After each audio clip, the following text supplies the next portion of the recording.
बंदो गुरुपद कंज कृपा सिंधु नर रूप हरि महामोह तम पुंज जासु वचन रवि कर निकर गुरु बिनु ज्ञान न उपजे गुरु बिनु मिले न भेव गुरु बिनु संशय न मिटे।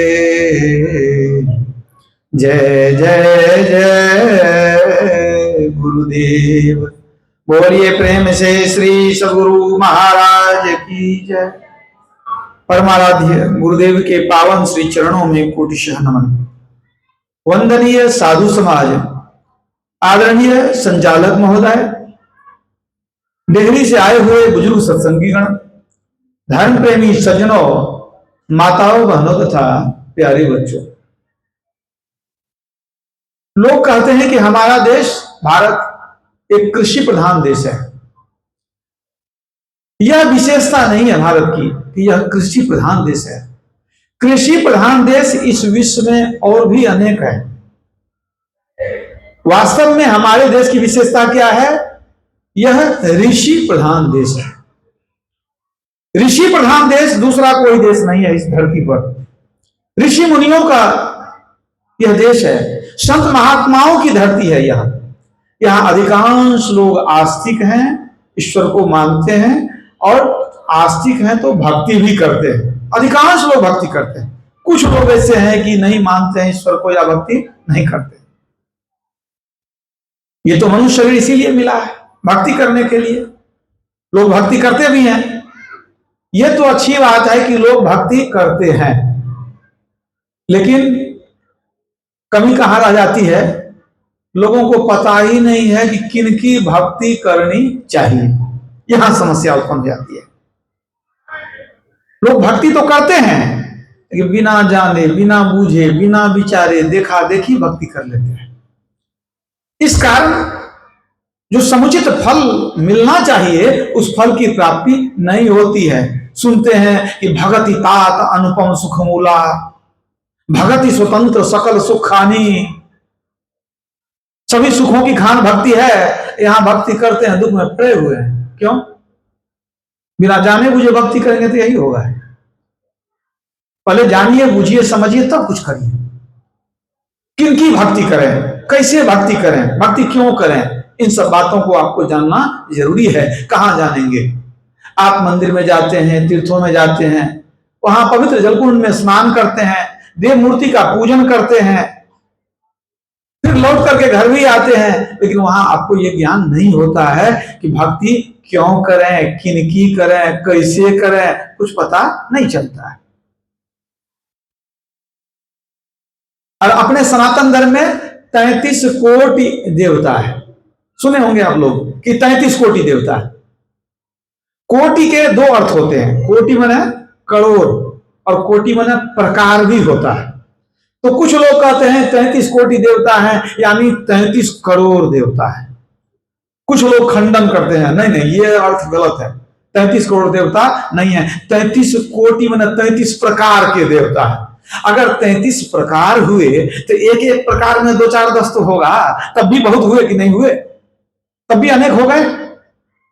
तो जो बिना बुझे आप भक्ति करेंगे, किनकी करेंगे पता ही नहीं है।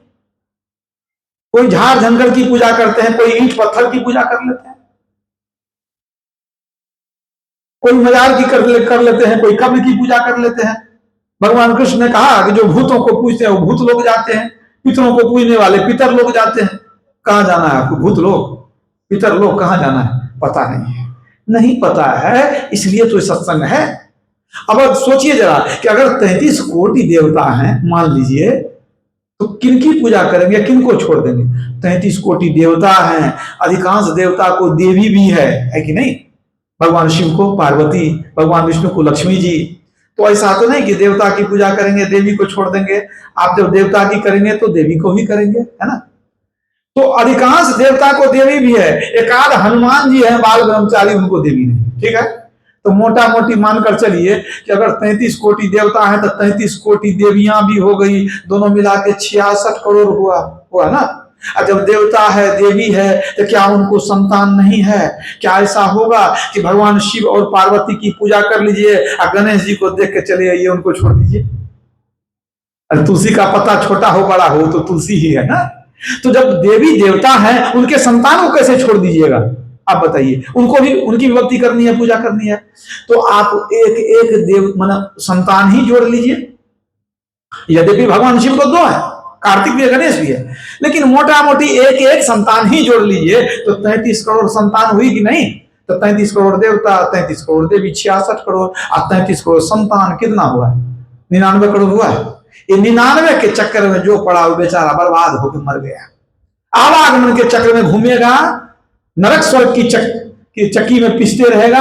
इसलिए याद रखिए, 99 के फेर में मत पड़िए, पहले जानिए, बूझिए, समझिए। अब कहां से 99 करोड़ की भक्ति करेंगे आप? आपको मैं कह दूं कि कुछ देवी देवता का नाम बताइए तो 100 तो बताते बताते मुश्किल हो जाएगी, 100 का नाम नहीं बता पाएंगे। और देखिए वोट का जमाना है, आप 33 करोड़ या 99 करोड़ में से 100 को भक्ति करिएगा, बाकी को छोड़ दीजिएगा, वो लोग आपके खिलाफ हो गया तो आप तो इसे बर्बाद हो जाएंगे, है कि नहीं? चुनाव में वोट का जमाना है, जिसका पलड़ा भारी है तो वो तो आपके पीछे लग जाएगा कि भाई 100 को पूजा, हम सबको छोड़ दिया है। तो इस तरह से भक्ति मत कीजिए, जानिए, बूझिए, समझिए, तब भक्ति करिए। तो आखिर भक्ति करें तो किनकी करें? मैंने आपको समस्या बता दिया। अब यही बात दिमाग में लेके चले जाइएगा तो रात भर नींद नहीं आएगी। क्या करें भाई, 99 के चक्कर में पड़ गए हैं, निकलेंगे कैसे? बाबा तो बताए नहीं, हम क्या बताएंगे? रामचरितमानस में सब बता दिया गया है, पढ़िए रामचरितमानस, उत्तरकांड में आया है। शिव अज सुख सनकादिक नारद, अजय मुनि ब्रह्म विचार विसारद, सब कर मत खगनायक एहा, करिय राम पद पंकज नेहा। कालभूषण जी कहते हैं, हे पक्षीराज गरुड़ जी, इसी समस्या को हल करने के लिए देवता और संत लोग बैठे। ये जो समस्या है कि किनकी भक्ति करें, एक बैठक बुलाई गई, उसमें देवता लोग भी आए, ऋषि मुनि भी आए। शिव अज सुख सनक अधिक नारद, भगवान शिव आए, ब्रह्मा जी, सुखदेव मुनि, नारद मुनि, सनकादि ऋषि, जे मुनि ब्रह्म विचार विशारद, जो भी ब्रह्म ज्ञान में प्रवीण थे वे सब बैठे और सबने विचार किया कि किनकी भक्ति करें। तो सबकर मत खगनायक है। कालभूषण जी कहते हैं, हे पक्षीराज गरुड़ जी, सबका एक ही विचार हुआ कि राम की ही भक्ति करनी चाहिए। सबकर मत खगनायक एहा, करिए राम पद पंकज नेहा, एक राम के चरणों में प्रेम कर लेना चाहिए। अब आप समझ गए कि एक राम की ही भक्ति करेंगे, उसी से सब काम हो जाएगा। आपको जरूरी नहीं है कि 10 के पीछे दौड़ते रहें, एक राम की भक्ति करिए आप। अब आपके मन में संदेह होगा कि एक राम की भक्ति करेंगे तो मिलेगा क्या, जरा ये भी जान लें, है ना? तो क्या मिलेगा आपको? चाहिए क्या? आप सुबह के सत्संग में सुने थे कि मनुष्य शरीर मिला है मुक्ति पाने के लिए, मुक्ति मिल जाए, कल्याण हो जाएगा। तो राम की भक्ति से आपको मुक्ति मिल जाएगी। राम भगति रत नर अरु नारी, सकल परम पद के अधिकारी। ये परम पद क्या है? मोक्ष पद। राम की भक्ति में जो रत हो गया वो परम पद में जाएगा, मोक्ष पद में जाएगा। मोक्ष कहिए, निर्वाण कहिए, अपवर कहिए, एक ही बात है। आप वहां पहुंच जाएंगे राम की भक्ति करके। तब आपके मन में होगा कि राम की भक्ति सब करते हैं, सबके घर में भगवान राम का फोटो है। अयोध्या जी में मंदिर बना है तो वो नया फोटो भी आया है तो वो भी लोग घर में रखते हैं। तो सब तो धूप अगरबत्ती दिखाते हैं, राम की भक्ति तो होती है। लेकिन नहीं, याद रखिए, मैंने सुबह के सत्संग में आपको समझाया कि राम के 2 रूप हैं। एक परमात्मा राम जिसने सृष्टि को बनाया, उनका भी नाम राम है, वही युग युग में अवतार ग्रहण करते हैं। अब त्रेता में आए तो राम कहलाए, और वही जब द्वापर में आए तो कृष्ण कहलाए, कलयुग में आएंगे तो कल्कि अवतार कहेंगे। वो शरीर में आएंगे, लेकिन आपको उस राम की भक्ति करनी है जो सदा रहते हैं, जिनमें कोई परिवर्तन नहीं होता है। तुलसीदास जी ने दोनों राम का वर्णन कर दिया, रामचरितमानस में दोनों राम का वर्णन कर दिया। कैसे कर दिया? परमात्मा राम के बारे में तुलसीदास ने क्या कहा? राम ब्रह्म परमारथ रूपा विगत अकथ अनादि अनुपा। राम ब्रह्म है, परमार्थ स्वरूप है, अविगत, वो सर्वव्यापक है, सब जगह रहते हैं। राम ब्रह्म चिन्मय अविनाशी, राम अविनाशी है। तो जो दशरथ जी के पुत्र राम हैं वो अविनाशी हैं? आप बताइए, आज हैं? नहीं है। वो तो समाप्त हो गए। 11,000 वर्ष तक राज किए, सरजू नदी में जाकर के अपने शरीर को त्याग कर चले गए वैकुंठ, जहां से आए थे। तो आज तो राम नहीं है, तो अविनाशी कैसे कहेंगे आप उनको? यहां कहा जा रहा है राम ब्रह्म चिन्मय अविनाशी, वो चैतन्य है और अविनाशी है, मतलब ये राम नहीं, वो राम है। ठीक है। राम ब्रह्म व्यापक जग जाना, परमानंद परेश पुराना। वो पुराण पुरुष है, वो परमात्मा है, व्यापक जग जाना। राम ब्रह्म है, मतलब जो ब्रह्म है वो ही राम है। तो तुलसीदास ने कह दिया कि एक राम वो है, वर्णन कर दिया खुलासा, जन्म लेते हैं न मरते हैं, वो चैतन्य है, आनंद स्वरूप है। तो उस राम को भी आप दिल में बैठा लीजिए, वो भी राम है। एक राम है कि आए और चले गए, दोनों राम है। तो अब भक्ति आप दोनों की कर सकते हैं, लेकिन उस निर्गुण ब्रह्म को छोड़ देंगे तो मोक्ष की प्राप्ति नहीं होगी। शुरुआत सगुण से होता है, इसलिए हमने कहा दोनों राम की भक्ति कर सकते हैं। आप सगुण से शुरू करेंगे तो सगुण में जो परमात्मा का रूप है वो अनेक संत हैं, अनेक भगवान हैं, गुरु का भी रूप जो है सगुण रूप माना जाता है परमात्मा का। तो सगुण में किसी को पकड़ सकते हैं, राम को पकड़िए, कृष्ण को पकड़िए, गुरु को पकड़िए, सब सगुण रूप है, कोई हद नहीं है। लेकिन अंततः आपको निर्गुण तक पहुंचना है। जब तक उस ब्रह्म को नहीं जानेंगे, एक ईश्वर को नहीं जानेंगे, तब तक मुक्ति होने वाली नहीं है। इसलिए तुलसीदास जी ने संकेत कर दिया कि किस राम की भक्ति करोगे। तुलसी राम स्नेह करू, त्यागी सकल उपचार, जैसे घटे न अंक नौ, नौ के लिखे पहाड़। तुलसीदास जी क्या कहते हैं? उस राम से प्रेम करो जो उसी तरह कभी भी घटता बढ़ता नहीं है, जैसे नौ का पहाड़ा कभी घटता बढ़ता नहीं है। उदाहरण देते हैं तुलसीदास जी कि जैसे नौ का पहाड़ा कभी घटता बढ़ता नहीं, उसी तरह उस राम से प्रेम करो जो कभी घटता बढ़ता नहीं। अब नौ का पहाड़ा घटता बढ़ता है कि नहीं, देख लीजिए। हम लोग पढ़ते हैं 9 का 9, 9 दूनी 18, 18 कैसे लिखते हैं? 1 पर 8, जब 1 8 को जोड़ेंगे तो 9 हो जाएगा।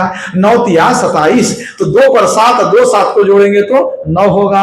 9 चौका 36, 3 पर 6, 3 6 को जोड़ेंगे तो 9 होगा। अब मैं आगे नहीं जाऊंगा, मन ही मन जोड़ के देख लीजिएगा। ये आप 9 नहीं 90, 9 में शून्य जोड़ेंगे वहां 9 पहुंचेगा। तो तुलसीदास जी कहते हैं उस राम से प्रेम करो जो कि सदा वो 9 के पहाड़ा की तरह सदा एक रस रहते हैं, न कभी जन्म लेते हैं, न कभी वो जवान होते हैं, न कभी उनको रोग होता है, न कभी बूढ़े होते हैं, न कभी मरते हैं, वो सदा एक रस रहते हैं। वो कौन है? ब्रह्म राम, एक अनीह अरूप अनामा, अज सच्चिदानंद परधामा। सच्चित आनंद स्वरूप वो परमात्मा है। उस राम की भक्ति करने के लिए तुलसीदास इशारा करते हैं कि जब तक उनकी भक्ति नहीं होगी मुक्ति मिलने वाली नहीं है। अगर आप सिर्फ सगुण की भक्ति करेंगे, धन मिल जाएगा, परिवार हो जाएगा, प्रतिष्ठा हो जाएगी, संसार में जय जयकार हो जाएगा, लेकिन मर करके मुक्ति मिलने वाली नहीं है। ये सगुण रूप जो है ये मुक्ति नहीं देते, मुक्ति तो गुरु देते हैं, याद रखिएगा। ये जो सगुण रूप है, अवतारी पुरुष हैं, ये मुक्ति नहीं देते। अगर राम जो है शरीरधारी राम, अगर ये मुक्ति देते होते तो सबसे पहले अपने पिताजी को देते, राजा दशरथ को, कि अब आप मर गए हैं, चले जाइए कहां? मोक्ष में। लेकिन वो गए कहां? मर गए। राम राम कही राम कही, राम राम कही राम, तनु परिहरी रघुवीर विरह। शरीर को त्याग के राम के वियोग में राउ गए सुरधाम। सुरधाम मन देवलोक, मन स्वर्गलोक। तो राजा दशरथ स्वर्ग चले गए। अगर राम ही मोक्ष देते तो वो तो पिताजी को पहले देते, हमको आपको बाद में देते, है कि नहीं? मतलब सिर्फ उनके दर्शन से मोक्ष नहीं होता है, बल्कि वो देते नहीं है, गुरु ही देते हैं, याद रखिए। अब दावक्ति में आगे आऊंगा तो फिर बताऊंगा। मतलब क्या है कि एक ब्रह्म की उपासना किए बिना मुक्ति नहीं मिलेगी। तो राम की भक्ति करेंगे, लेकिन ब्रह्म राम की उपासना करने से मुक्ति मिलेगी। तो अब उस राम की भक्ति करें तो कैसे करें? अब राम की ही भक्ति करनी है आपको, परमात्मा राम की। अगर किसी को पूछिए कि राम की भक्ति कैसे करेंगे, बाबा तो सुना दिए कि राम की भक्ति से मुक्ति मिलती है। राम भगति रत नर अरु नारी सकल परम पद के अधिकारी, परम पद में जाएंगे। तो कैसे करें? कोई बता देगा कि रामायण है घर में, रोज पढ़ा कीजिए, ये राम की भक्ति है। कोई कहेंगे राम की मूर्ति खरीद के ले आइए, रोज जल फूल चढ़ाइए। अब कोई कहेंगे आपको तो बहुत पैसा है तो आप 48 घंटा का हरे रामा हरे कृष्णा करा लीजिए। अब कोई कहेंगे अयोध्या जी चले जाइए, वहां पूजा करके चले जाइए, राम की भक्ति हो गई। मुंडेर मुंडेर मतिर भिन्ना, जिसको पूछिएगा वही कुछ बता देगा। तो सही ज्ञान कौन बताएगा?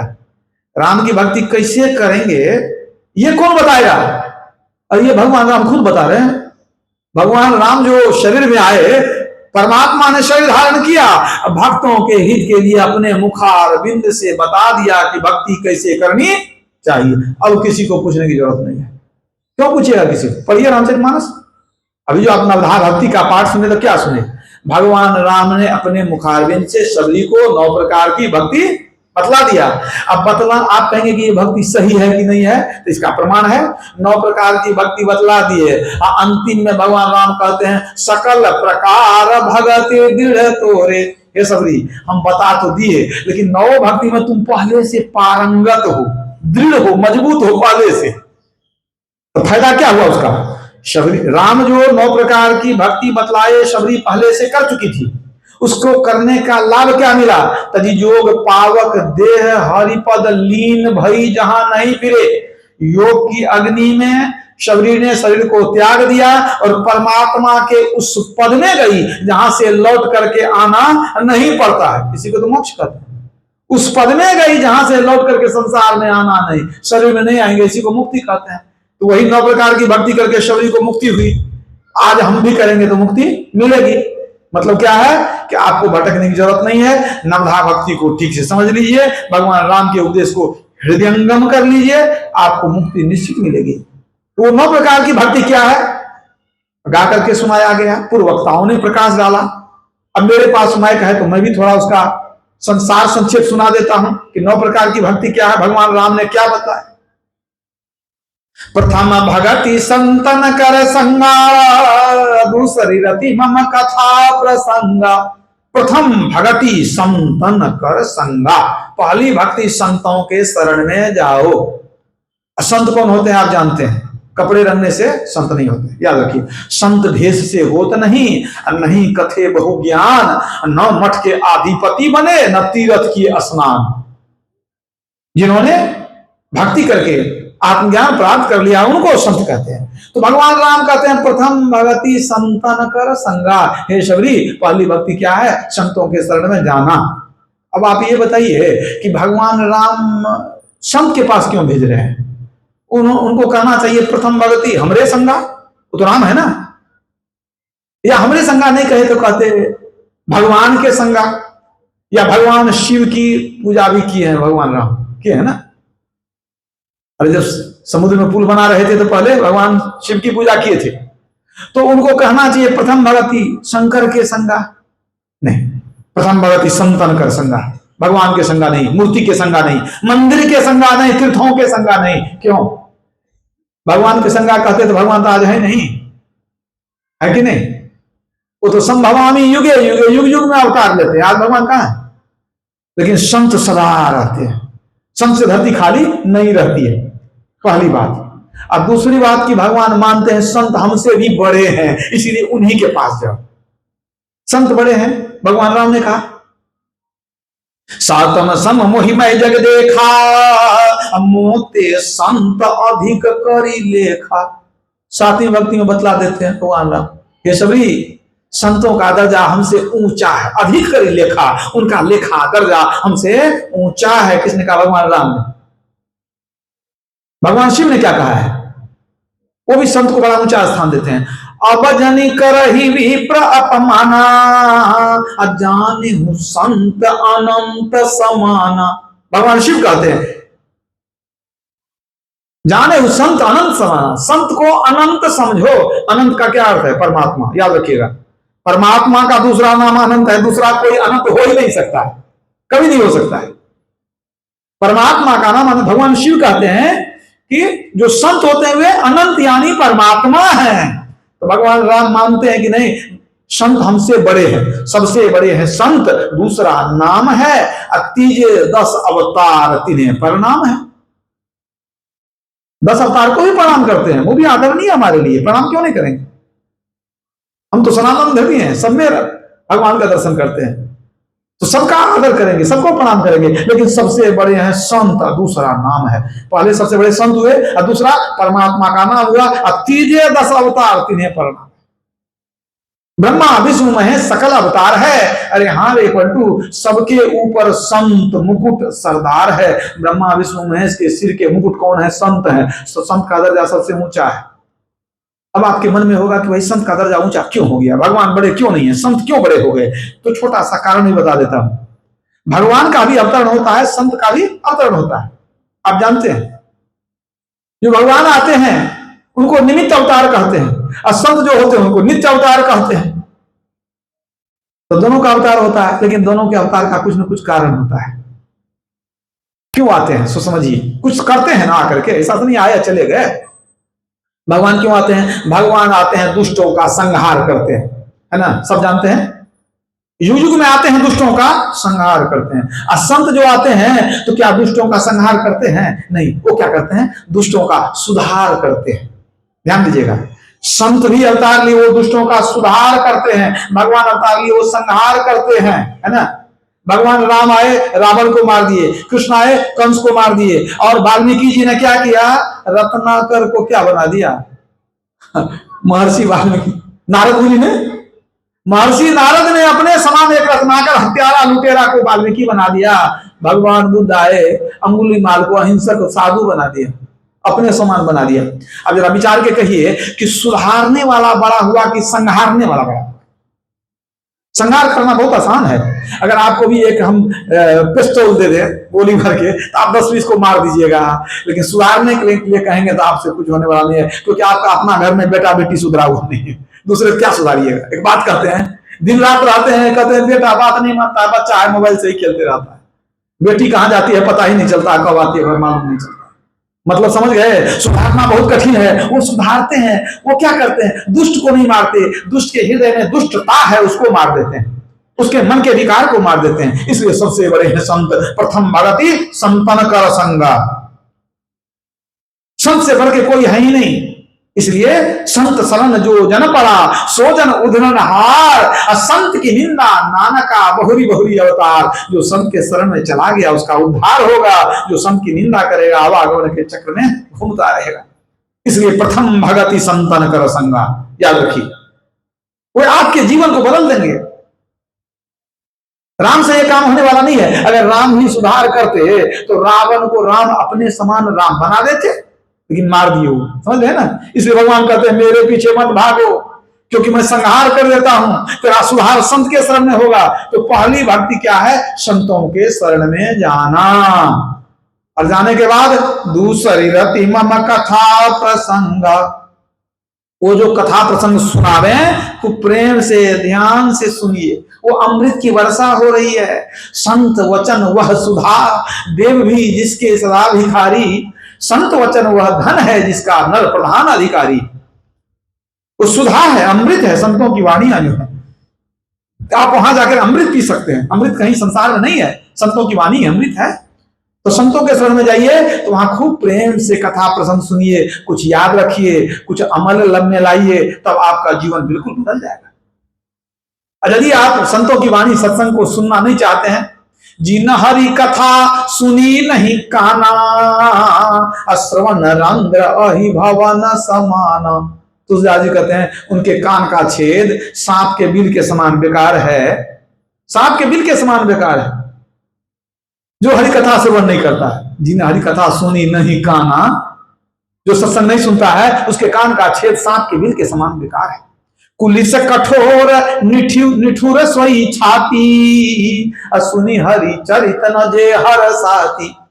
हरि चरित हरि कथा सुन करके जिसका मन आनंदित नहीं होता है, उसका हृदय वज्र के समान कठोर है, उसका जीवन बेकार है, याद रखिए। और यदि आपको सत्संग की वाणी में प्रेम हो गया तब क्या होगा? सुनी समुझई जन मुदित मना, मज्जहि अति अनुराग, लहहि चारि फल अछत तनु, साधु समाज प्रिया। जो साधु समाज में आनंद मन से इस उपदेश को सुनते हैं, जीवन में उतारते हैं, उनको जीते जी अछत तनु, शरीर रहते चार फल की प्राप्ति होती है, और धर्म काम और मोक्ष चारों की प्राप्ति हो जाएगी। बिनु सतसंग न हरि कथा, तेहि बिनु मोह न भाग, मोह गए बिनु राम पद, होहि न दृढ़ अनुराग। जब तक सत्संग नहीं सुनेंगे, अज्ञानता का नाश नहीं होगा, मोह का नाश नहीं होगा, राम के चरणों में प्रेम होने वाला नहीं है। जब राम की बड़ाई सुनेंगे तब राम से प्रेम होगा, बड़ाई सुनेंगे कैसे? सत्संग में आएंगे तब ना। इसलिए निज प्रति सत्संग कर ले प्यारा, तेरा कार्य सरे सारा। गुरु महाराज ने क्या कहा? सत्संग करते रहो। लेकिन सत्संग कैसे करो? ये नहीं कि शरीर को यहां रख दिया, मन चला गया हाट में, बाजार में, मकान में, दुकान में, ऐसे नहीं होगा। मन तो रमे संसार में, तन साधुन के संग, तुलसी यही वियोगते नहीं लागा हरि रंग। हरि का रंग नहीं लगेगा अगर मन संसार में घूम रहा है। तो क्या करना चाहिए? तुलसी साहब कहते हैं, सत्संग करना मन तोड़ शरण संतन की, अंदर अभिलाषा लगी रहे चरणन की। आपके हृदय में प्रभु चरण की अभिलाषा होनी चाहिए। सत्संग करना मन तोड़, घर द्वार से मन को तोड़ करके लाइए, और यहाँ पर जो एकाग्र होकर के सत्संग की वाणी को सुनिए, आपका जीवन बदल जाएगा। तो दो भक्ति हो गई। पहली भक्ति संतों के शरण में जाना, और दूसरी भक्ति सत्संग सुनना, वो जो सुनावे प्रेम से सुनना। ये दो भक्ति हो गई। इसके बाद अब आगे क्या करेंगे? भगवान राम कहते हैं तीसरी भक्ति, सत्संग बहुत सुन लिया, अब गुरु धारण करो। गुरु पद पंकज सेवा तीसरी भगति अमान। अब गुरु के चरण की सेवा करो। गुरु बिन माला फेरता, अब गुरु बिन करता दान, अब गुरु बिन सब निष्फल गया, बूझो वेद पुराण। कथा सुने व्रत हु किए, तीरथ किए अघाय, गुरुमुख के हुए बिना जप तप निष्फल जाए। चरणदास जी की वाणी। कितना भी आप पुण्य कर्म कर लीजिए, गुरुमुख नहीं हुए, सब जप तप आपका निष्फल चला गया, और आप परेशानी से कभी छूटने वाले नहीं है जब तक गुरु के शरण में नहीं जाएंगे। याद रखिए, तुलसीदास जी की बहुत रोचक वाणी है। रवि पंचक जाके नहीं, ताही चतुर्थी नाही, तेही सप्तक घेरे रहे कबहू तृतीया नाही। तुलसीदास जी क्या कहते हैं? बड़ा ही छायावादी उनकी वाणी है। रवि पंचक जाके नहीं, ताही चतुर्थी नाही। जिसको रवि का 5वां दिन नहीं है, उसको चौथा दिन नहीं होगा। अत्यही सप्तक घेरे रहे, उसको 7वां दिन घेरेगा। कबहू तृतीया नाही, तीसरा दिन उसके जीवन में नहीं आएगा। अब उसको खुलासा समझिए। रवि पंचक, रवि सोम मंगल बुध गुरु, रवि का 5वां दिन गुरु जिनको नहीं है, रवि पंचक जाके नहीं, तो क्या होगा? ताही चतुर्थी नाही, चौथा दिन होने वाला नहीं है। चौथा दिन जोड़ के देखिए, रवि सोम मंगल बुध, उसको बुद्धि होने वाली नहीं है। तो क्या होगा? तेही सप्तक घेरे रहे, 7वां दिन घेरेगा। आप जोड़ कर देख लीजिए, रवि से 7वां दिन शनिचरा ग्रह होता है, उसके गर्दन पर शनिचरा ग्रह, शनि ग्रह सवार रहेगा। ही सप्तक घेरे रहे, शनि ग्रह उसको घेर कर रखेगा, और उसके जीवन में कबहू तृतीया नाही, तीसरा दिन उसके जीवन में आने वाला नहीं है। तीसरा दिन क्या हुआ? रवि सोम मंगल, उसके जीवन में मंगल नहीं होगा। क्यों नहीं होगा? मंगल मूर्ति सदगुरु मिलवै सर्वाधार, मंगलमय मंगल करना विनवो बारंबार। मंगल मूर्ति है सदगुरु, आप सदगुरु को छोड़ दिए हैं, आपके जीवन में मंगल कहां से आएगा? आपके जीवन में शनिचर आएगा, मंगल नहीं आएगा, याद रखिएगा। इसलिए गुरु के शरण में जाना अनिवार्य है, कोई दूसरा उपाय नहीं है। गुरु ब्रह्मा गुरु विष्णु गुरुदेवो सदाशिव, न गुरोर अधिकः कश्चित् लोकेषु विद्यते। उपनिषद में आया है, गुरु ही ब्रह्मा है, गुरु ही विष्णु है, गुरु ही महेश है। तीनों लोकों में गुरु से बढ़कर के कोई है ही नहीं। इसलिए भगवान राम कहते हैं, गुरु पद पंकज सेवा। सिर्फ गुरु धारण नहीं करो, कुछ सेवा भी करो। भगवान राम सिर्फ कहते नहीं थे, करते भी थे। मुनिवर शयन किन्न जब जाई, लगे चरण चापन दो भाई। जब भगवान राम के गुरु सो जाते थे, उनको दो गुरु, एक गुरु से मन नहीं भरा, समझ लीजिए।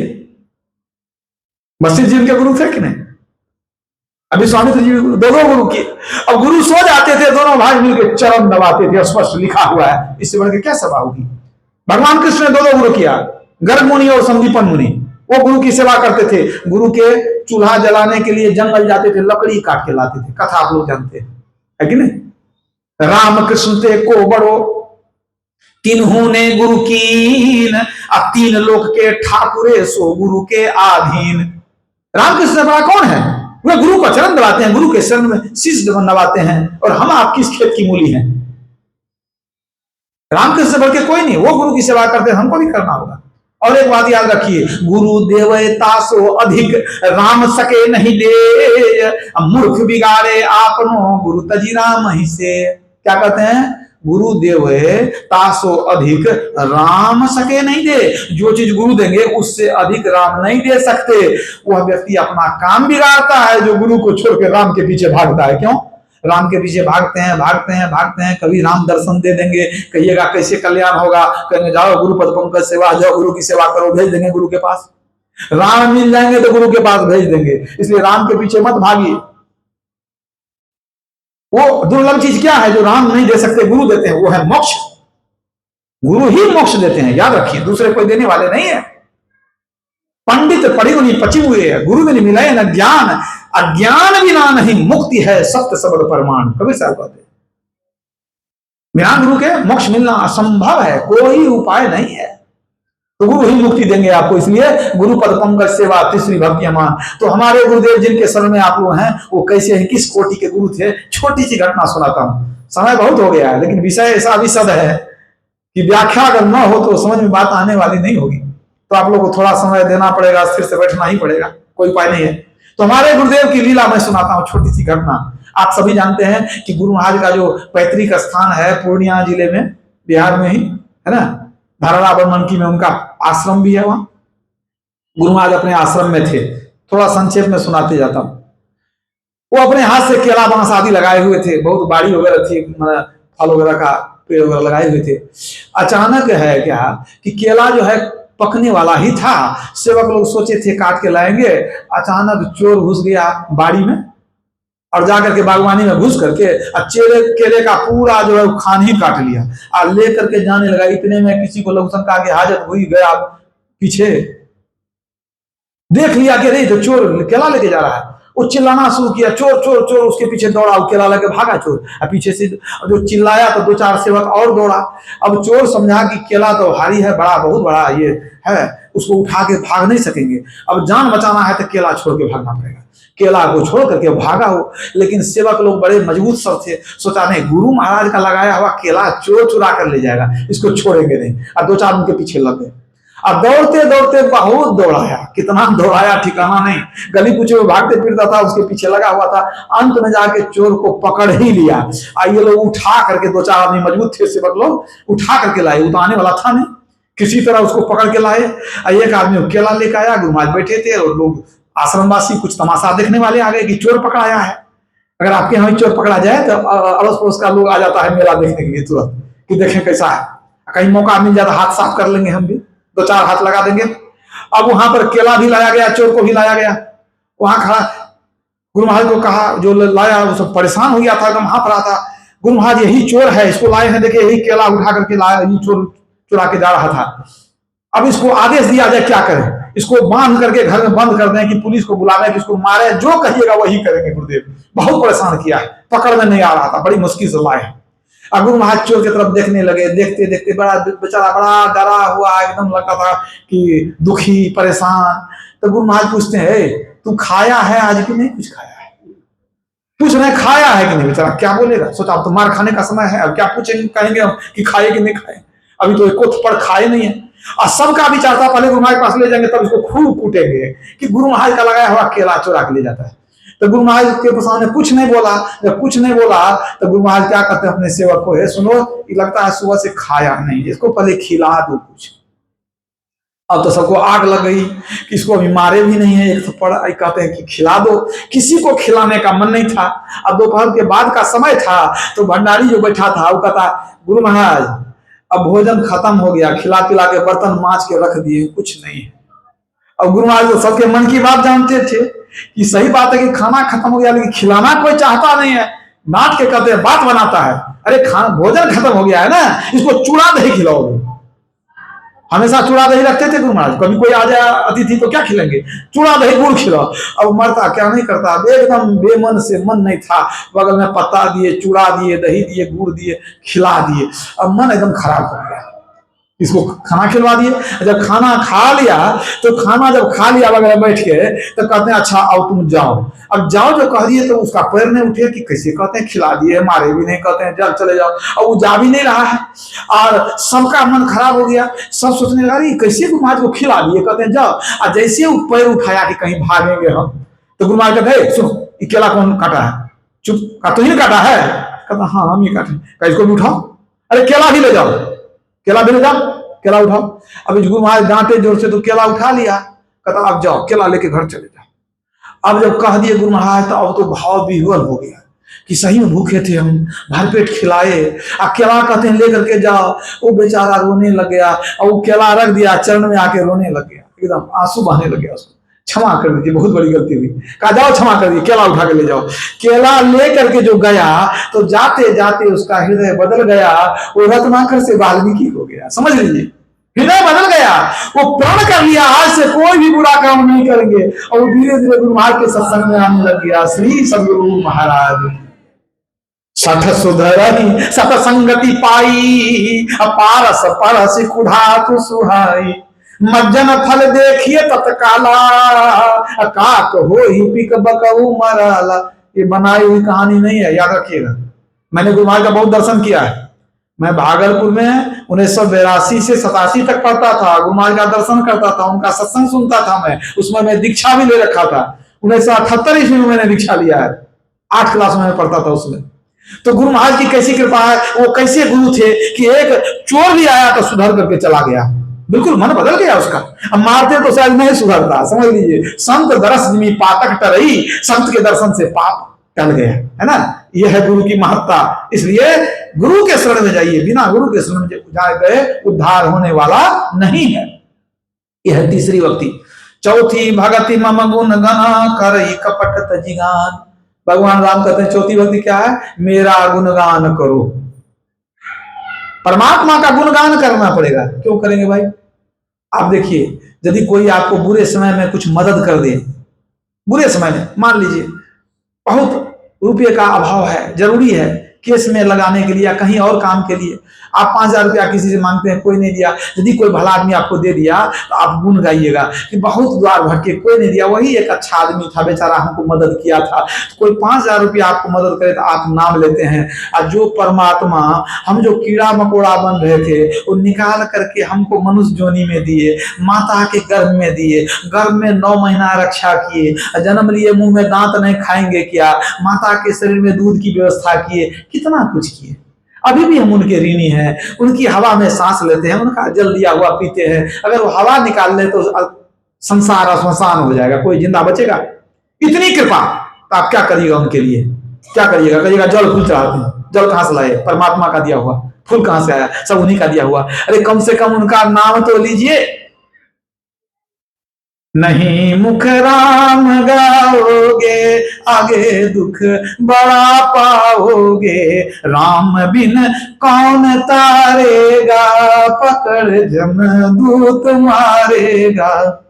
कम से कम राम का नाम तो लीजिए, राम का गुणगान तो करिए। और यदि आप गुणगान नहीं करते तब जे न करई राम गुण गाना, जी है सो बहादुर जी है समाना। उसकी जिभ्या मेढक की जिभ्या के समान बेकार है जो मुख से प्रभु का नाम नहीं लेता है। ये क्या है गुणगान करना, कैसे गुणगान करेंगे आप। अगर आप सत्संगी हैं तो आप स्तुति विनती कीजिए, यही गुणगान है, गुरु महाराज का आदेश है। ये जो मैंने स्तुति विनती बना रखा है ये प्रभु का गुणगान है। सब क्षेत्र छरा परा परा पर और अक्षर पार में, अव्यक्त अनादि अनंत अजय आदि फूल मूल परमात्म। जो ये हम लोग संत की स्तुति, गुरु की स्तुति, परमात्मा की स्तुति गाते हैं, इसलिए स्तुति विनती करनी चाहिए। कैसे करिएगा, ये नहीं कि मुंह से स्तुति गा रहे हैं, मन चला गया इधर खेत में खलिहान में, इधर से उधर मन भाग रहा है, ये स्तुति नहीं है। तब मम गुण गावत पुलक शरीरा, गद गद गिरा नयन बह नीरा। मम गुण गावत पुलक शरीरा, भगवान क्या कहते हैं, मेरा गुणगान करते हुए क्या हो, शरीर पुलकित हो जाए, वाणी गदगद हो जाए, नेत्रों में आंसू आ जाए, उनकी कृपा को याद करके इस तरह भाव विह्वल होकर के मन को लगा करके स्तुति विनती करनी चाहिए। बहुत जरूरी है उस परमात्मा का गुणगान करना, इससे बहुत लाभ है, मन पवित्र होता है, प्रभु का गुणगान करते हैं, इससे उनके हम गुण को याद करते रहते हैं। ये भी याद रखिए, उनके गुण को याद करते हैं, इसलिए निश्चित रूप से स्तुति विनती करनी चाहिए। यह है चौथी भक्ति, परमात्मा का गुणगान करना। उसके बाद पांचवी भक्ति, मंत्र जाप मम दृढ़ विश्वासा, पंचम भजन सुवेद प्रकाशा। दृढ़ विश्वास के साथ मंत्र का जप करिए। क्या मंत्र जपेंगे, याद रखिएगा, जो दीक्षा लिए हैं वही मंत्र जप सकते हैं, जो दीक्षा नहीं लिए हैं वो क्या जपेंगे, वो राम राम शिव शिव कहते हैं, भगवान का नाम लेते हैं, लेकिन उसको मंत्र जपना नहीं कहते हैं। अच्छी बात है कि भगवान का नाम लेते हैं, कोई राम राम कहता है तो उससे हमको कोई एतराज नहीं है, ये तो अच्छी बात है, भगवान का नाम लेते हैं। लेकिन यदि कोई दीक्षा ले लिए हैं और उनको परमात्मा का एक नाम मिल गया है, उस नाम का वो जप करते हैं तो विशेष लाभ है। अपने मन से नहीं, जानकर बूझकर तब मंत्र का जप करिए। वो मंत्र क्या है, गुरु मंत्र, वो गुरु के द्वारा सिद्ध किया हुआ मंत्र है, उस मंत्र में बड़ी शक्ति है। याद रखिए, मंत्र परम लघु जासु बस, विधि हरि हर सुर सर्व, महामत्त गजराज जिमी बस कर अंकुश खर। जैसे बहुत बड़े हाथी को छोटा अंकुश वश में कर लेता है, उसी तरह छोटा सा गुरु मंत्र ऐसा है कि अगर जपते जपते सिद्ध कर लिए तो सारे देवी देवता को आप उसी एक मंत्र से वश में कर सकते हैं। आप कहेंगे इसका कोई उदाहरण प्रमाण है? उदाहरण प्रमाण है। माता कुंती जब छोटी थी ना, राजा कुंत भोज की पुत्री कुंती, दुर्वासा मुनि ने उनको मंत्र दे दिया, इसको जपो, बहुत शक्ति है इसमें। जपते जपते उसको सिद्धि आ गई, उस मंत्र के आवाहन करके उन्होंने देवताओं को प्रकट कर लिया। इंद्र देवता, सूर्य देवता, पवन देवता आदि प्रकट हुए और उन लोगों के आशीर्वाद से ही ये पांचों पांडव का जन्म हुआ है। याद रखिएगा, कैसे देवता लोग आए, मंत्र के आवाहन से देवता लोग प्रकट हो गए। मंत्र में इतनी शक्ति है, जपात सिद्धि, जपते जपते सिद्धि हो जाती है। इसका भी एक प्रमाण देता हूं। सहरसा में एक पुराने सत्संगी थे, नाम था पूरा उनका रामनंदन वर्मा, वो जूनियर इंजीनियर थे। मैं उनको व्यक्तिगत रूप से अच्छी तरह जानता हूं, अब वो नहीं रहे, गुरु महाराज से दीक्षित थे। बाद में वो जो बाद में साधु बन गए, आश्रम बना लिए, तो रामानंद स्वामी के नाम से वो विख्यात हो गए। उनके पुत्र का नाम था कृष्ण कुमार। वो छात्र जीवन में जब वो थे, उनके पुत्र कृष्ण कुमार जी, वो विद्यार्थी थे, वो दीक्षा ले लिए थे और उनको पता चल गया कि नहीं, जब में बड़ा मन बहुत शक्ति है। प्रवचन सुनते सुनते मन में बैठ गया, हम खूब जपेंगे। वो खूब एकांत बैठ के जप करना शुरू किए, इतना जप किए कि उनके पुत्र को जप की सिद्धि प्राप्त हो गई। ऐसी सिद्धि प्राप्त हो गई, एक छात्र को, कॉलेज का छात्र था, ऐसी सिद्धि प्राप्त हुई कि उनके मन में क्या प्रेरणा जगी कि लकड़ी का कोयला बना के चूर्ण रखते थे, चूर्ण, और चूर्ण को अपने हाथ में रगड़ लेते थे। अगर आप कोई प्रश्न करेंगे तो गुरु महाराज को याद करके चूर्ण वो रगड़ लेते थे और आंख बंद करते थे, और इस पर देवनागरी में उत्तर लिखा चला जाता था प्रश्न का। अगर आप पूछते कि हमारा बेटा इस बार मेडिकल पास करेगा कि नहीं करेगा, हाँ या ना, यहाँ निकल जाता।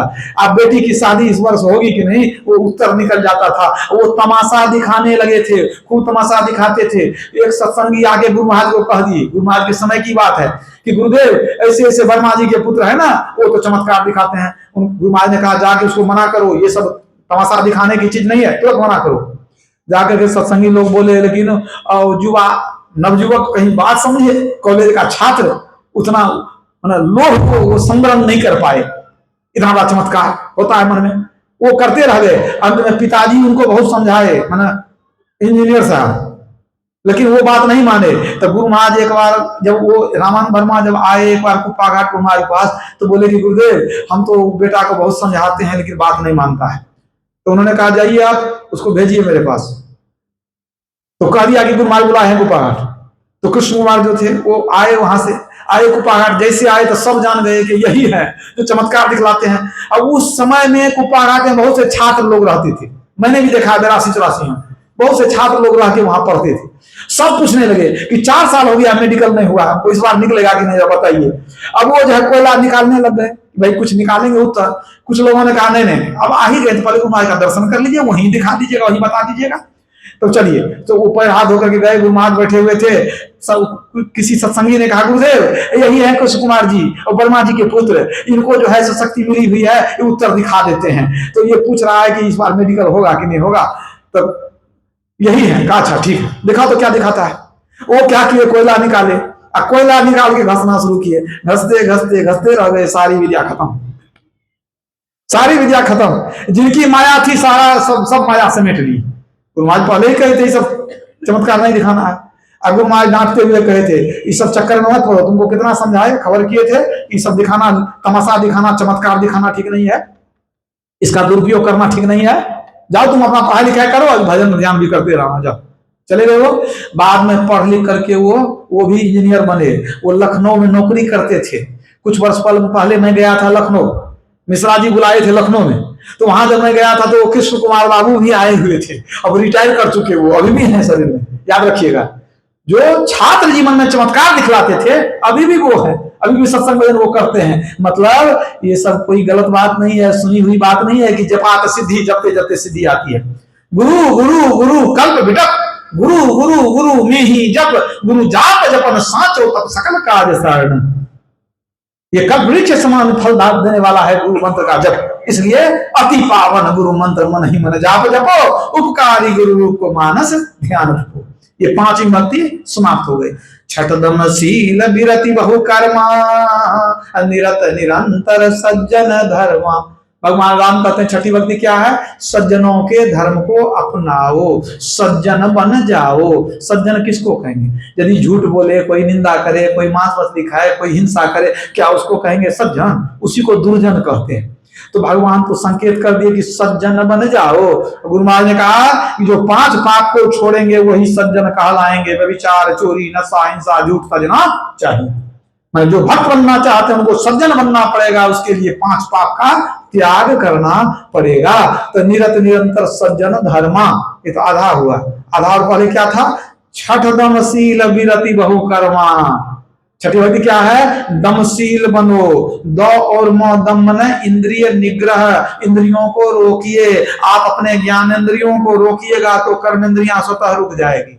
याद रखिएगा, ये भी एक सूत्र है। 5 ज्ञानेंद्रियों को रोकिए तो 5 कर्मेंद्रियां रुक जाएगी। ज्ञानेंद्रियां आप जाते हैं आंख, कान, नाक, जिह्वा, त्वचा, ये ज्ञान लेते हैं, इसे ज्ञानेंद्रियां हैं। कर्मेंद्रियां हाथ, पैर, गुदा, लिंग और मुख, ये 5 कर्मेंद्रियां हैं। आपको सिर्फ ज्ञानेंद्रियों को रोकना है, तो छठदमशील 5 ज्ञानेंद्रियों को रोकिए। यही इंद्रियां बहकती है तब पाप करते हैं। रावण भी भक्त था, लेकिन इंद्रियां बहकी हुई थी तो उसको पापी कहते हैं, है कि नहीं? इंद्रियां बहकेगी तब पाप होगी। मतलब आंख बहक गई, जो नहीं देखने का देखने लग गए, यही पाप हुआ, है ना?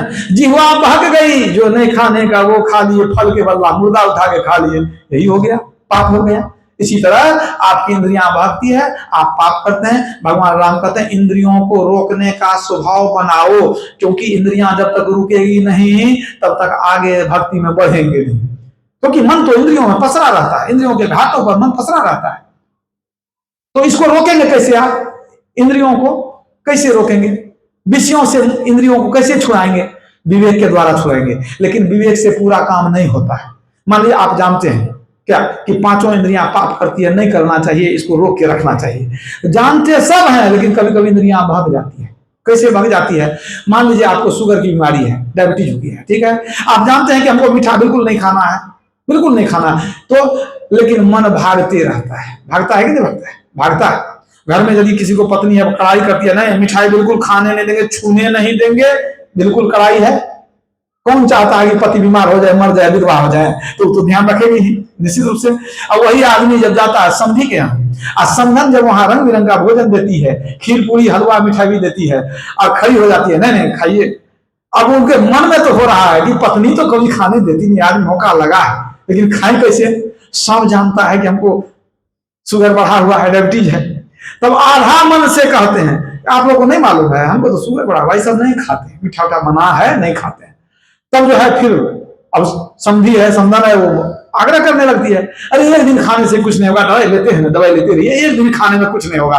अंदर में तो मन था ही कि थोड़ा खुशामद करे तो खा ही लेंगे, वही तो दांव खोल रहे थे आप। तब आप क्या कहते हैं मुंह को उदास करके, अच्छा आप बहुत जिद करते हैं तो आपका बात रख लेते हैं ताकि आपको दुख नहीं हो। रसगुल्ला का रस दबाए या 10 ठो दबा दिए, है कि नहीं, रस निकाल करके 10 रसगुल्ला खा गए आप। अब सोच लीजिए, आप जानते थे नहीं खाना है, इंद्रियां बहक गई, अब सोचिए आप जानते तो थे लेकिन माने नहीं, खा गए, इंद्रियां भाग गई कि नहीं भाग गई। सबके घर का हाल है, यही कहता हूं। तो इसीलिए गुरु महाराज कहते थे इंद्रियों को रोकना आसान नहीं है, जो दृष्टियों की साधना करते हैं, और जब इंद्रियों के घाटों से चेतन धारा का सिमटाव होता है, इंद्रियां स्वतः शांत हो जाती है। याद रखिएगा, इंद्रियां स्वतः शांत हो जाएगी। जो सच्चे साधक हैं वो देखने के लिए, खाने के लिए, सुनने के लिए मरते नहीं है, वो जो मिला खा लिए, जो मिला देख लिए, कुछ नहीं, जो मिला पहन लिए, बस। कैसे होता है, चेतन धारा का सिमटा होता है तो इंद्रियां शांत होती है। चेतन धारा का सिमटा नहीं होता है। जब आप दृष्टियों की साधना करते हैं तो क्या करते हैं, मन को स्थिर करते हैं, शरीर को स्थिर करते हैं, दृष्टि को स्थिर करते हैं, तो धीरे धीरे हाथ पर शून्य होने लगता है, चेतन धारा का सिमटा होता है। तो इंद्रियां काम कैसे करती है, चेतन धारा के द्वारा। ये माइक कैसे काम करता है, विद्युत धारा के द्वारा, ठीक है। बिजली कट गई, माइक बंद, है ना।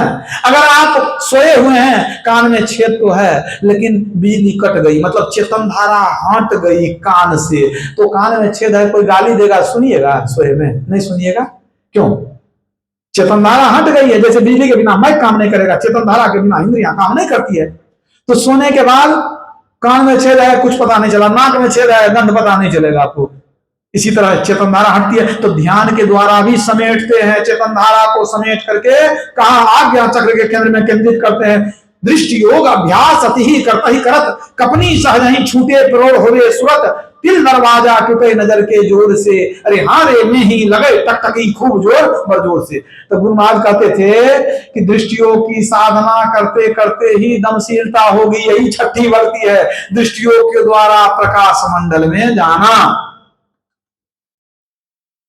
धरणी निर्मल नासिका निरखो नैन के कोर, सहजे चंदा उगी है भवन हो तु योर, दो नैन बीचो बीच सन्मुख एक टक देखत रहो, आप ही वह बिंदु झलके पट गिरा निरखत रहो। मतलब अंधकार से प्रकाश में जाना, यह है छठी भक्ति, दृष्टियों की साधना। जब प्रकाश में जाएंगे तब क्या होगा, ज्योति में सुन शब्द अनहद, धुन अनाहत को परख, सतशब्द चेतन धार धर, धुरधाम निश्चय जाएगा। जब प्रकाश मंडल में जाएंगे अनेक प्रकार के शब्द सुनेंगे, उनको कहते हैं अनहद नाद। और जब आप बहुत शब्द सुनेंगे, बिंदु में कहते हैं नाद बोले रैन दिवस सुहावनम, आप रोज गाते हैं दृष्टि टिके श्रुति धुन रमय, दृष्टि टिक गई, परम बिंदु का दर्शन हो गया, तो तब क्या होगा, श्रुति धुन रमय, आपकी सूरत धुन को पकड़ेगी, आवाज को पकड़ेगी। जब अनेक आवाज को आप सुनेंगे, शंख झांझ मजीरा, बांसुरी की आवाज, मेघ की गर्जन, बहुत तरह की आवाज सुनेंगे, तब आप दोबारा आ जाएंगे नादानुसंधान की दीक्षा लेने। और तब आप ये जानेंगे कि एक सार शब्द को कैसे पकड़ेंगे, जो निर्मायिक शब्द है परमात्मा का। ये अनेक शब्द जो है मायिक शब्द है, उनको अनहद नाद कहते हैं। अनहद, जिसकी सीमा नहीं, गिनती नहीं, और उसके बीच में एक अनाहत नाद है, ओंकार ध्वनि है, वो निर्गुण शब्द है, वो वही एकमात्र निर्गुण शब्द है, निर्मायिक शब्द है। उसको पकड़ने के लिए जब गुरु युक्ति दे देंगे, तब आप कान बंद करके नादानुसंधान करेंगे। और जब आप सार शब्द को पकड़ लेंगे, तो जैसे सार शब्द को पकड़े, आपको अनुभव होने लगेगा कि हम कौन है, हम जीवात्मा, हम आत्मा हैं, हम शरीर नहीं है। आपको अनुभव हो जाएगा ये शरीर अलग है, हम अलग हैं, जड़ चेतन फूट जाएगा, आपको अपनी पहचान हो जाएगी। जब अपनी पहचान हुई तो परमात्मा की भी पहचान अंदर में हो जाएगी। आपका तो काम पूरा हो गया, आत्म ज्ञान हो गया, ब्रह्म ज्ञान अंदर में हो गया। ये है सातवीं भक्ति। क्या, सातम सम मोहिमय जग देखा, मोते संत अधिक करी लेखा। सातम सम मोहिमय जग देखा, भगवान राम कहते हैं संसार को मेरा रूप जानकर देखो, सब कण कण में मैं ही मैं हूं। भगवान ईश्वर परमात्मा कण कण में है। हम लोग मुंह से कहते हैं कि परमात्मा सब जगह है, देखते तो नहीं है। लेकिन देखेंगे कैसे? जब अंदर में दर्शन हो जाएगा तो बाहर में देखेंगे।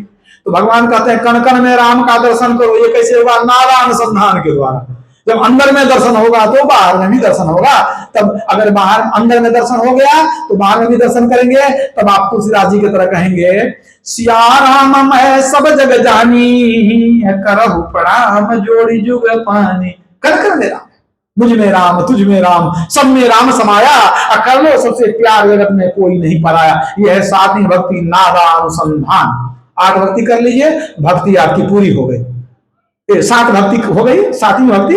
7 भक्ति पूरी हो जाती है। लेकिन आप कहेंगे 2 भक्ति और है, 8वीं 9वीं, उसको करनी नहीं पड़ेगी, स्वतः आपको प्राप्त हो जाएगी, करने की आवश्यकता नहीं पड़ेगी।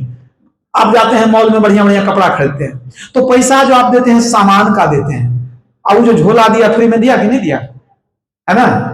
एक बैग देता है आपको फ्री में, बस वही बात है। 7 भक्ति कर लीजिए, अब 2 बैग ले लीजिए परमात्मा से फ्री में, 8वीं या 9वीं भक्ति। आठम जथा लाभ संतोषा, सपने हो नहीं देखई पर दोषा। भगवान राम कहते हैं 8वीं भक्ति में, यथा लाभ तथा संतोषा, जो कमाई हो मेहनत से कमाइए, जो कमाई हो उसी में संतोष रखिए, हाय हाय नहीं कीजिए। गोधन गजधन वाजिधन और रतन धन खान, जब आवे संतोष धन सब धन धूरी समान। संतोष नहीं है तो आपको कभी शांति मिलने वाली नहीं है। संतोषम परम सुखम, परम सुख है संतोष। कोई करोड़पति है, हाय करता और हो जाए और हो जाए, और कोई संत है, चाह गई चिंता मिटी मनुआ बेपरवाह, जिनको कछु न चाहिए सोई सहनशाह। 8वीं भक्ति क्या है? संतोष धारण करना। 8म यथा लाभ संतोषा। उसके बाद सपने हूं नहीं देखई पर दोषा, स्वप्न में भी दूसरे का दोष नहीं देखिए। इस स्वप्न में कैसे नहीं देखेंगे? स्वप्न पर अपना आपका अंकुश है, जोर है आपका नहीं है। मतलब जगह में जो आप दोष देखते हैं, इसलिए सपना में भी दोष देखिएगा। मैंने निंदा शिकायत छोड़ दीजिए। ये नहीं कि 2 स्त्री बैठे आपस में किसी और तीसरे का निंदा शुरू कर दिए, वो काम मत कीजिए। भगवान राम ने साफ मना कर दिया, दूसरे का दुर्गुण मत देखो। अगर देखना ही है तो अपना दुर्गुण देखो, अपना दुर्गुण देखो, उसको दूर करो। यह है 8वीं भक्ति, दूसरे का दोष नहीं देखना। नवम सरल सब सन छलहीना, मम भरोसा ही हरसन दीना। नवम सरल सब सन छलहीना, सरल बन के रहो, विनम्र बन के रहो, किसी से छल कपट नहीं करना, किसी को धोखा नहीं देना। ये है 9वीं भक्ति। नवम सरल सब सन छलहीना, छलहीन बन के रहो, सज्जन बन के रहो। और मम भरोसा यार देना, एक मेरा भरोसा करो। अंतिम में भगवान राम ने क्या कहा? मेरा भरोसा, मम भरोसा, मैंने एक ईश्वर पर अचल विश्वास, पूर्ण भरोसा। जरूरी नहीं है कि एक दिन लक्ष्मी जी को पूजेंगे कि धन देगी, एक दिन सरस्वती जी को पूजेंगे विद्या देगी, एक दिन हनुमान जी को पूजेंगे बल देंगे। वो सब कुछ आपको एक ईश्वर से मिल जाएगा। एक ईश्वर जब सब देवी देवता को देते हैं तो आपको क्या नहीं दे सकते हैं? एक साध है सब है, सब साध है सब जाए, जो वही से वही मूल को फूले फले आ गए। एक ईश्वर की भक्ति कीजिए। इसको कहते हैं क्या है? इसको पतिव्रता भक्ति कहते हैं। और जो 10 की भक्ति करते हैं इसको व्यभिचारिणी भक्ति कहते हैं। कबीर साहब ने कहा, पतिव्रता को सुख घना, जाके पति है एक, मन मैली व्यभिचारिणी ताके खसम अनेक। अब एक पति से किसी स्त्री को सब कुछ नहीं मिले तो क्या करेगा? 5 पति कर लेगी वो? नहीं ना। इज्जत प्रतिष्ठा धर्म कुछ है कि नहीं? तो एक ही पति को पकड़ के रखना है। जब तक एक ईश्वर की भक्ति नहीं करेंगे, सिमटाव नहीं होगा, आवरण भेदन नहीं होगा, प्रकाश दर्शन नहीं होगा, मुक्ति दूर की चीज है। इसी संबंध में एक रोचक छोटी सी लौकता सुनाता हूं, उसके बाद मैं वाणी को विराम दूंगा। 9 प्रकार की भक्ति पूरी हो गई।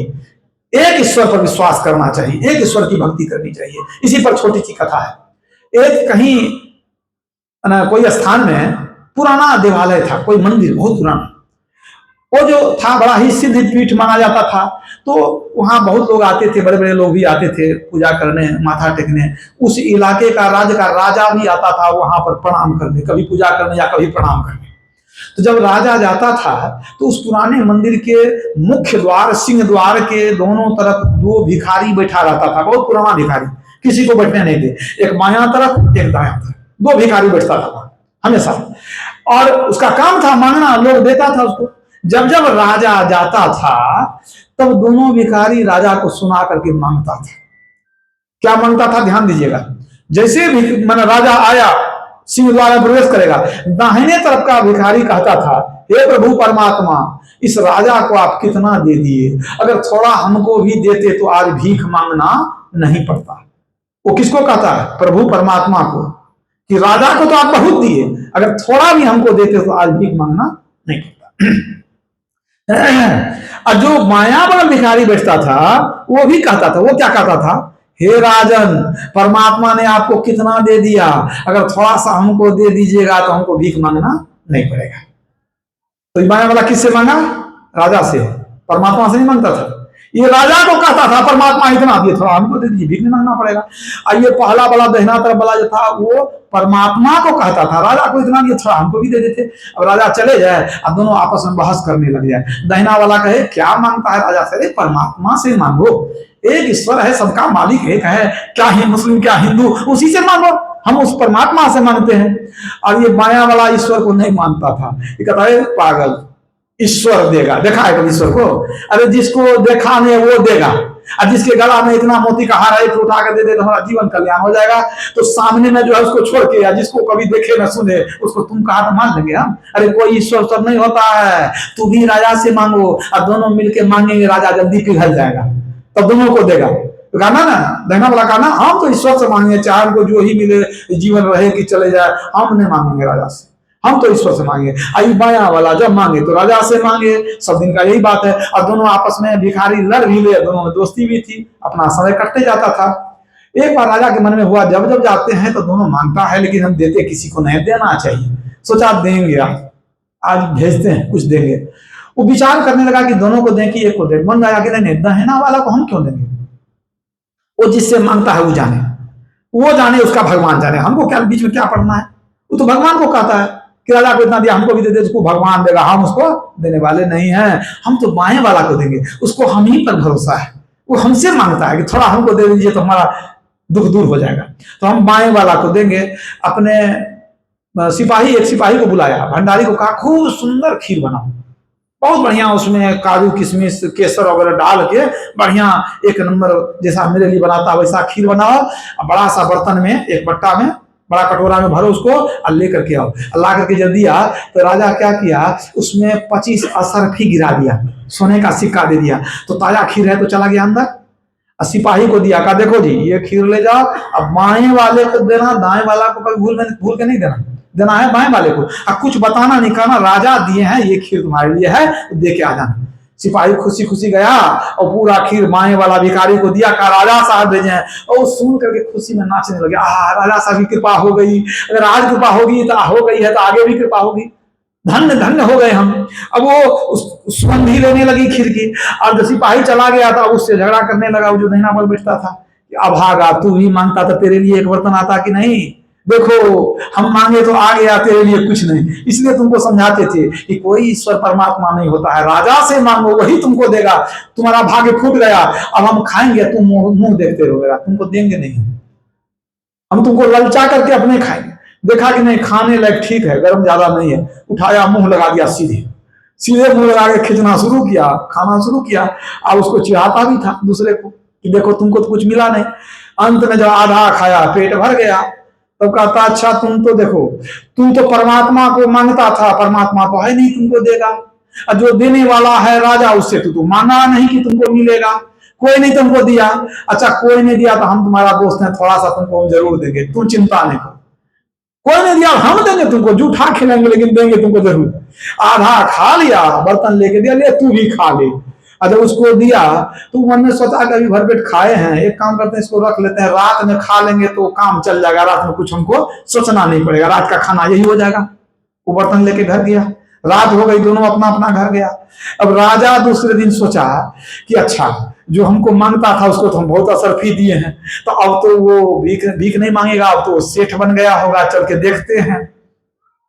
तो जो बायां बगल बैठता है वो तो चला गया होगा, तो सेठ बन गया होगा, और जो दायां बगल बैठता था वो भगवान देखते हैं, भगवान उनको दिया कि नहीं दिया, जब देख लेंगे वो अभी भी मांगता होगा। वो दूसरे दिन आया तो देखता है कि भाई यहाँ तो किस्सा बिल्कुल उलट हो गया है, और जो दाहिना बगल बैठता था वो तो गायब है, बायां बगल बैठा हुआ है।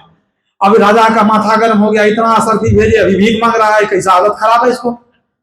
तो पूछा कि तुमको खीर भेजे थे, खाया? कहा महाराज बड़ी कृपा है, बहुत कृपा की, बहुत स्वादिष्ट, जीवन में नहीं खाए थे ऐसा खीर, हम धन्य धन्य हो गए, प्रभु चरण पकड़ते हैं। कहा था खीर खाया, और कुछ मिला? कहा और कुछ नहीं मिला। कहा उसमें और कुछ था, पूरा खीर खाया तुम? कहा नहीं, पूरा खीर कैसे खाते, हम आधा खाए। कहा आधा क्या किया? कहा आधा जो था ना, वो बगल वाला मुंह देख रहा था, अच्छा नहीं लगा, तो आधा हम उसको दे दिए। कहा अरे अभागा, उसमें 25 रुपये डाल के दिए थे तुमको, तू ही नहीं कहता था थोड़ा दीजिए तो हम जो है सो भीख मांगना छूट जाएगा। अरे 25 रुपये दिए थे, जैसे सुना 25 रुपये दिए थे, उठा करके दे दिया दूसरे को, बेचारा माथा पटकने लगा, बाल नोचने लगा।